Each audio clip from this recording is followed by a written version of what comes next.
చాలా మంది నేర్చుకోవాలన్నమాట. ఇంటి దగ్గర మరవకుండా వచ్చి అందరినీ రిసీవ్ చేసుకొని రాకపోతే అందరూ బామ్మగారు రాలేదు అవుతుందంట.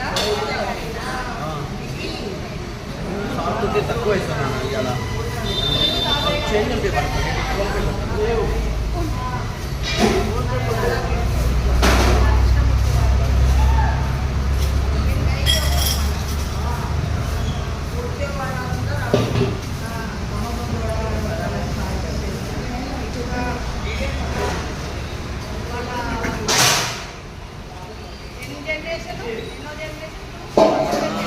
ఫస్ట్ సెకండ్ అమ్మ తర్వాత నేనే ఇక మా కొడుకులు రావాలి. ఇంకా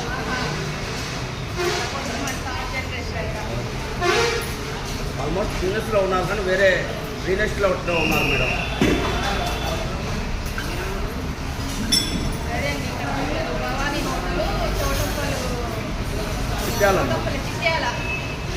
మెయిన్ రోడ్ మీద ఉండే హోటల్. ఈ బామ్మగారు పోతున్న హోటల్కి చూడటానికి ఆయన 10 years ఎన్ని సంవత్సరాలు 88 సంవత్సరాలు అయినా సరే ఇక్కడ హోటల్తో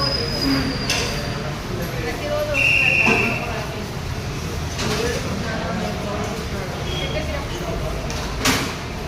ఏడుగురా చెప్పమ్మా.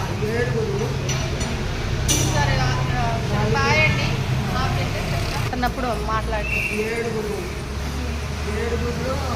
నలుగురేమో అన్నదమ్ములు, ముగ్గురు అక్కజల్లు, అందరికీ నేను పెద్ద. అందరికీ పెద్దనా? ఈ పిల్లలు ఒక బిడ్డ, ఒక ఇద్దరు పిల్లలు. ఇద్దరికి ఒక ఆయన కొడుకు, ఒక ఆయన బిడ్డకి అమ్మాయి ఇచ్చారు.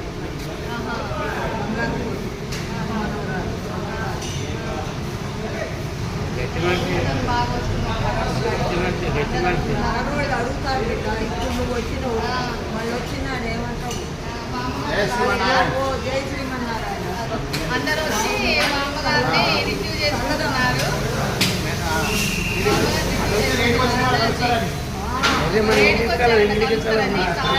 చెప్పట్లే 30 ఏళ్ళ మంది అంటున్నారు మామగారికి. అంటే ఓటుతో హోటల్ నడిపించి ఎక్స్చేంజ్ చేసి ఇంతమంది పని వాళ్ళు ఇంకా హోటల్ సెక్షన్ అన్నమాట. ఇదంతా మామగారిని చూసి మన లాంటి కూడా నేర్చుకోవాలి. ఓటుతో బిజినెస్ చేసుకోవాలి. మా బాబు కూడా ఖమ్మంలో పెట్టాడు అనమాట పెద్ద రెస్టారెంట్.